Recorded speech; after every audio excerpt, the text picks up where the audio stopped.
Hello, Algebra class. This video will go over section 8.8, Factor Polynomials Completely. It's on page 548. Before we get going into this, which will introduce a new method, which is factoring a four-term polynomial by grouping, I do want to make a note that there are some polynomials that are prime. They cannot be factored. Just like some numbers are prime, like 5 or 17, they cannot be factored. And one of the most confusing polynomials that cannot be factored looks like this: x squared plus 1. That's just one example. There are infinitely many prime polynomials, but I just want to note, because the last lesson we were factoring x squared minus 1, and so many students will ask, well, why can't this be factored? And I would challenge you to try and find two binomials that when you FOIL them, you'd get an x squared plus 1. It just can't happen.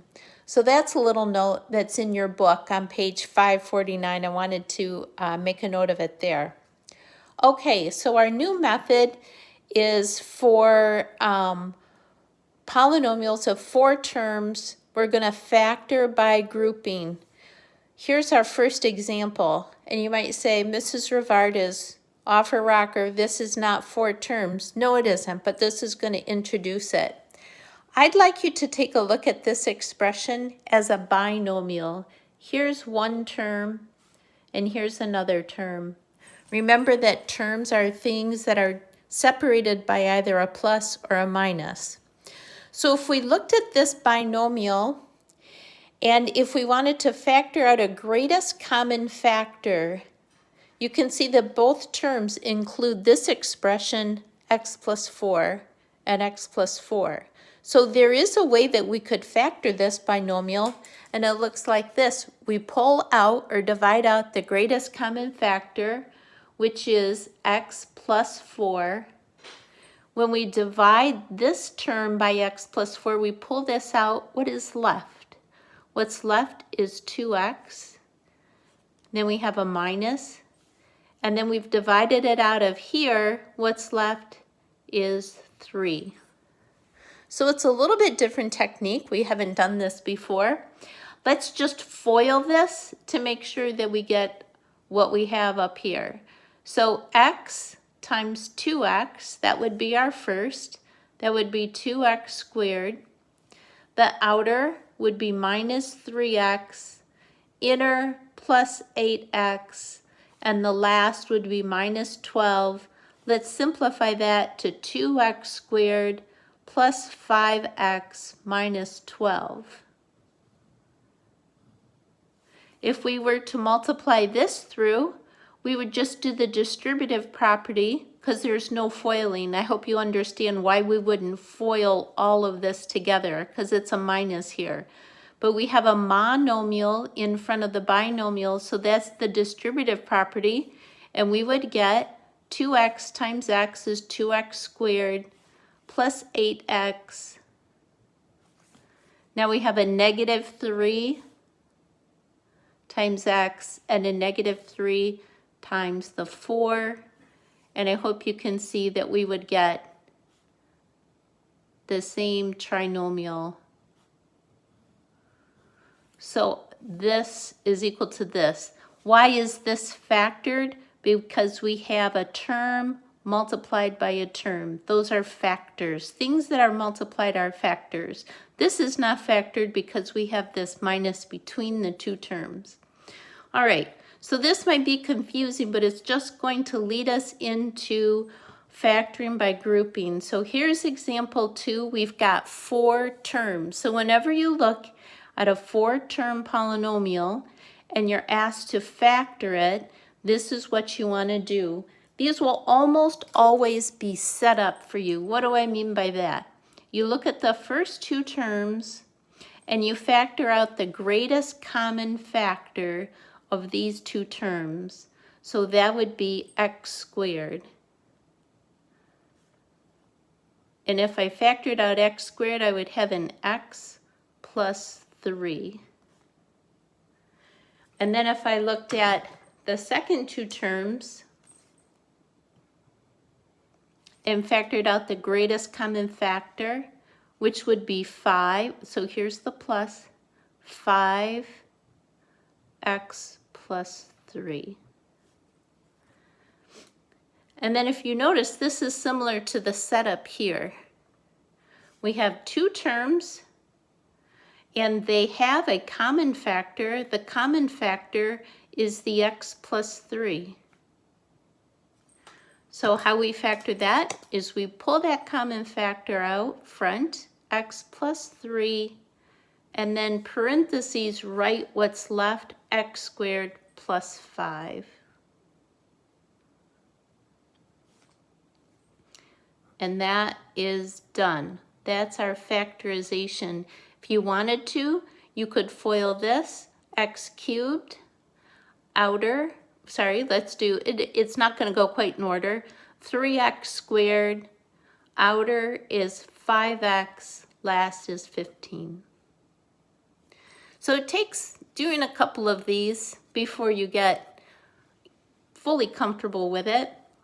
But let's do this one more time. I'm going to look at the first two terms, and then we're going to look at the last two terms. We're going to pull out or factor out the greatest common factor here, which would be y, and then we'd have y plus 1. On the second two, the greatest common factor of these two terms only is x. And I would have a y plus 1. This always works out that you get a common term there.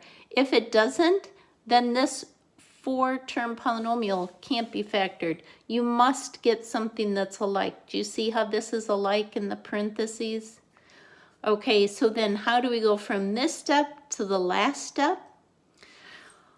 We write this first,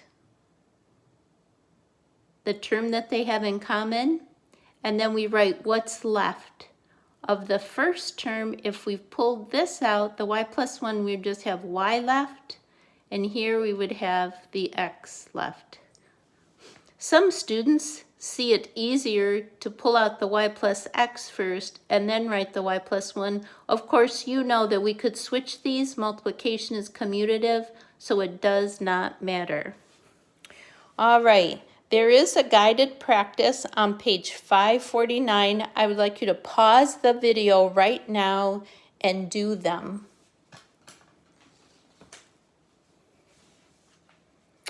And let me show you the answers. Number 1, x minus 2 times x plus 1. Again, they can be in any order. Where did the 1 come from? This is a 1 right in front of there. It's an invisible 1. So when you have the x minus 2 in common, that came here, then you'd pick up the x plus 1.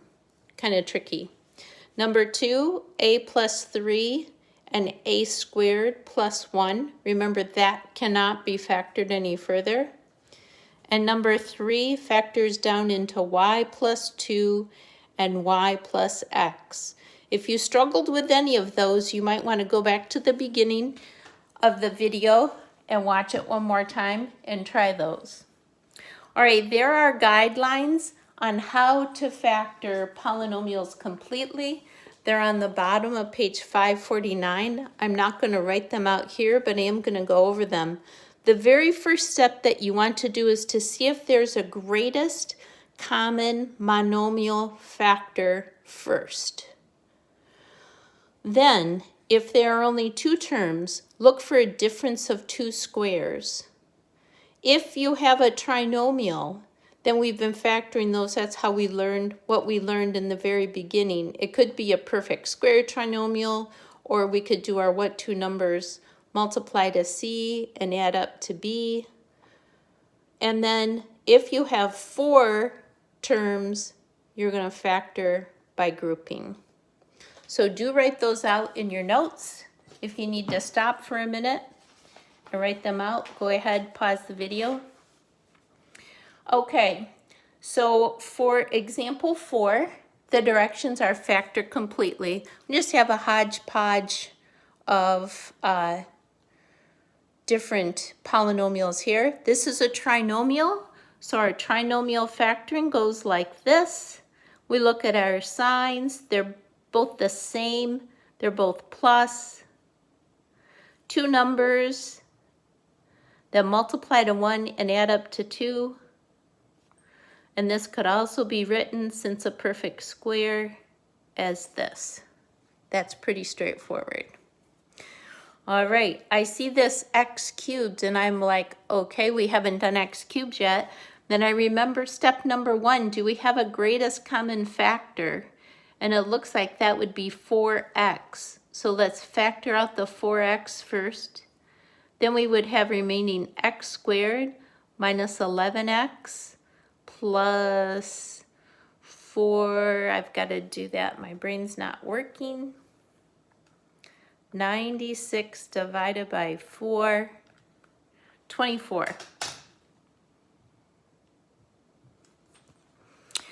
Now this 4x needs to come down on the next line, but then I'm just going to ignore it.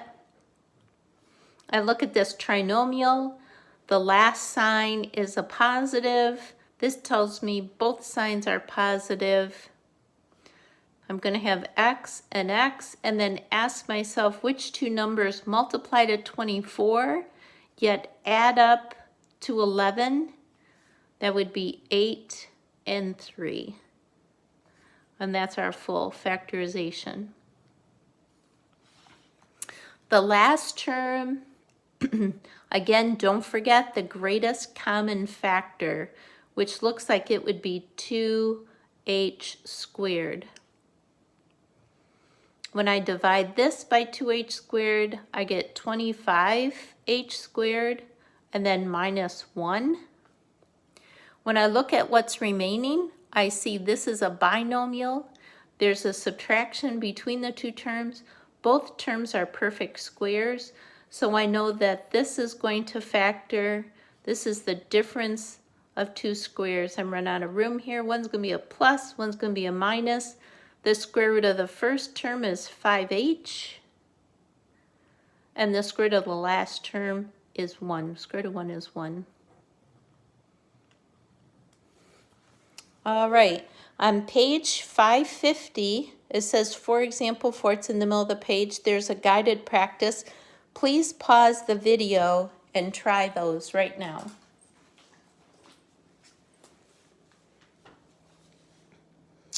And here we go. Greatest common factor is 3x.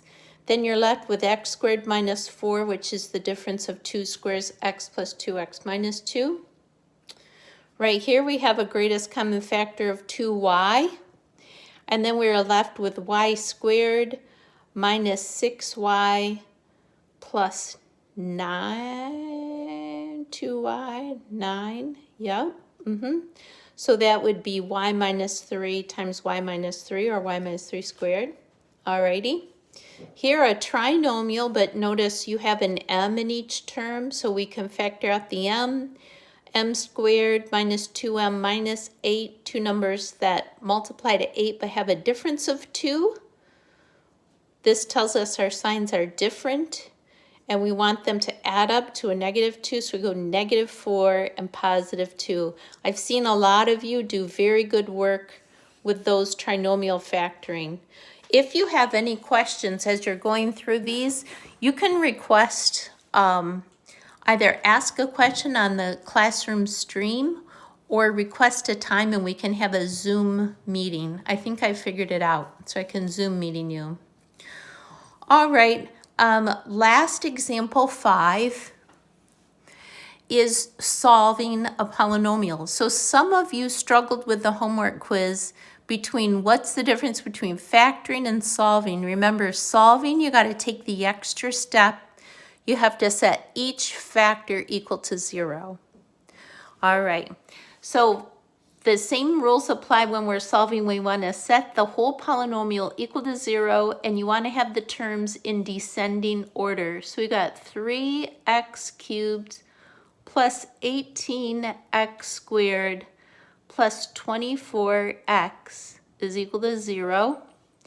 And then now let's apply those 4 guidelines. Do we have a greatest common factor? I think we do. I think it's 3x.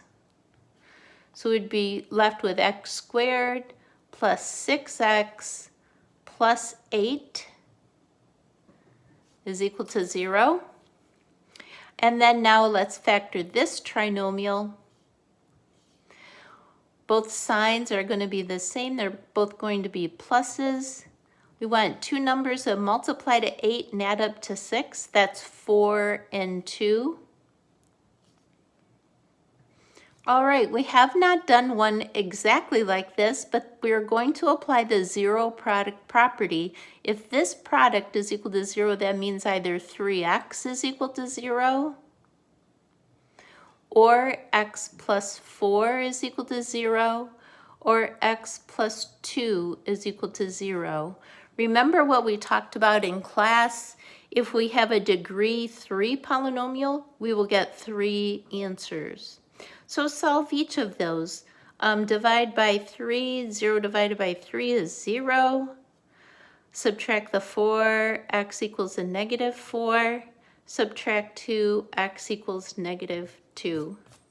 And I would challenge you to go ahead and put these in. Of course, the 0 is going to work. Negative 4, this will be true, and also negative 2 would be true. Okay, there's another guided practice. For example, 5. Pause and try and do those. And here are the answers.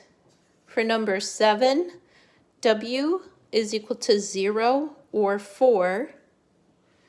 4 would be your double root, right? Degree 3 has 3 roots, but we can have a double root.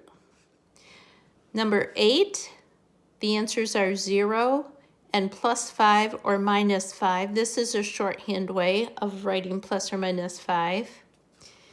And number 9, C could be 0, 3, or 4.